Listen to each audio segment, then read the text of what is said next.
I've seen a lot of people criticize the US education system, and I do sometimes too, but I understand why things haven't changed. Like, the people in charge hear these complaints, but don't know any other system that would work because no one gives options. So I'm here to not only detail the faults in the United States education system, but also how to fix them. What? What does that say, Anaya? What? English class makes kids not like reading. Like, come on, don't lie. We be reading about the most boring things imaginable that don't interest students. Like, look, no offense, but I do not care about parrotfish. How about instead of reading about scientific discoveries about rocks, you let the students decide what they want to read. They could surf the web for articles they find interesting. Another pet peeve of mine when it comes to English is the writing. They be making the prompts way harder than they have to be. Like, they be asking, when was one time you impacted someone in a positive way? Like, bro, I'm 12. The only impact I have on somebody is beating them in a foot race. Instead, you can let the students write an essay on personal experiences or make up a fictional story. All you gotta ask for is the setting, the characters, and the basic plotline. And I bet you the student will write at least 5 times more. Or better yet, you can literally make the prompt to write about anything. To me, that is the best prompt you can give a student, because when they have full creative freedom of their writing, they can put more thought and detail into it. I think this will inspire more students to become writers. And who says that we had to study literature? I know plenty of rap songs that use storytelling and plenty of movies that use imagery and literary devices to convey a message. I bet you students would be more engaged if you analyze an Outkast song than Shakespeare. What's 9 plus 10? 21? You stupid. Look, man, I agree that you don't need anything from math past algebra 2. I mean, seriously, you're never gonna use geometry in real life. And if the event comes up where you do, you're probably gonna forget everything by then. So there's no point if it's not consistently used. Now hear me out. I already know your argument. What about the future engineers? What we can do is make Algebra 2 the last required math course and make students decide their careers. And then if they pick a STEM career, then they continue on to the next math courses. Or if the students are simply curious to learn more about math and like the subject, they can continue to take it if they want to. Also, I think the department can benefit from focusing more on the application into the real world. Like, looking at graphs is cool, but like, how do you mortgage a house? Taxes? Debt? Lord! I think instead of having a whole separate course dedicated to financial literacy, we should just implement the topics into math, or at least make the course give math credits, you know?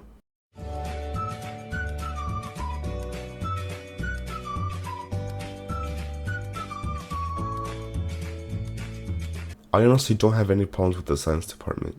I just feel like it should be organized better. Like, I think space and chemistry is cool, but like, how do we dream though? How does puberty work? And how do we develop as we age? Doesn't that sound more useful and interesting to know? And wouldn't it make people more interested in pursuing a higher education in possibly neurology? I once saw this TED animation that explained how when an insect is eating a plant, the plant is gonna secrete hormones to notify the nearby plants to release the natural insect repellent.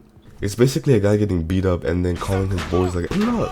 Doesn't that sound more interesting than food chains? So at least in early education, there should be a course dedicated to the questions in science that we actually ask and that are useful in day-to-day activities. And then similarly to math, as students find out what they're interested in, they branch out. Lad, are you dumb? Are you getting rude to man? This is hard because I actually really like history, if you couldn't already tell. But I think a lot of teachers do go about teaching it the wrong way. Because if you think about it, history is all about memory. It doesn't really require any logical or critical thinking. It's all memory. So it will be more effective to give the students easier ways to memorize instead of forcing mindless repetition onto them. Like, for example, one of the greatest teachers I ever had was 8th grade US history.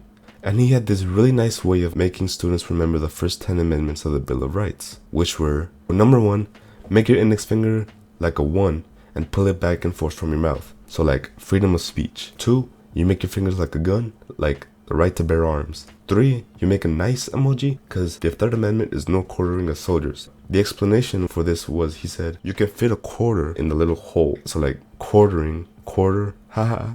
4, you make your hands like this, like you're searching for something. Because 12 can't search you without a warrant. So if they're trying to look in your car, they can be like, hey, 6, you make your spectacles and make yourself look like a bandit. Because the 6th Amendment is all about criminal rights. 7, you take 7 fingers, this you, this the judge, and this is the jury, because you got the right to fair trials. 8. This is the coolest one, because you take all your fingers but you hide your thumbs, because they can't cut off your thumbs. Yup, no cruel or unusual punishment. 9. This amendment basically says that you obviously have more rights than the ones listed in the Constitution. So you get all your 10 fingers, but you just wag one thumb. It's basically that one extra right saying, yo, I'm still here. 10. Get both of your fists, ball them up, and then raise one higher than the other. This symbolizes power to the people, rather than the federal government. It was really cool because the teacher would say, power to the, and then the class would say, people.